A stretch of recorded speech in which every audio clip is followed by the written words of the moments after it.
പറയുന്നു. അത്ര വലിയ അസറുള്ളതും ശക്തിയുള്ളതുമാണ് ഖുർആൻ. ആ ഖുർആൻ പഠിപ്പിക്കുന്നവരാണ് മുഅല്ലിമീങ്ങൾ. ആ മുഅല്ലിമീങ്ങൾക്ക് വലിയ ബഹുമാനമുണ്ട്. അതേ, ഖൈറുക്കും മൻ തഅല്ലമൽ ഖുർആന വഅല്ലമ. ഖുർആൻ പഠിക്കുന്നവർക്കും പഠിപ്പിക്കുന്നവർക്കും അവർ ഉത്തമന്മാരെന്ന് നബി തങ്ങൾ പറഞ്ഞു. ഞാൻ അത്തരത്തിൽപ്പെട്ട ഒരു ഖൈറിന്റെ അഹ്ലാണോ? ഞാൻ തഖ്വ ഉള്ളവനാണോ? ഞാൻ ഇൽമനുസരിച്ച് ജീവിക്കുന്നവനാണോ?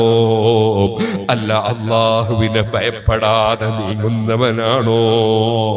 എന്നെ പോലുള്ള എല്ലാ മുദരിസ്മാരും മുഅല്ലിമീങ്ങളും അല്ലാഹുവിന്റെ കോടതിയിലെത്തേണ്ടവരാണല്ലോ. അതുകൊണ്ട് ആ ചിന്ത മുഅല്ലിമീങ്ങൾക്കും വേണം, മുദരിസ്മാർക്കും വേണം, പഠിക്കുന്ന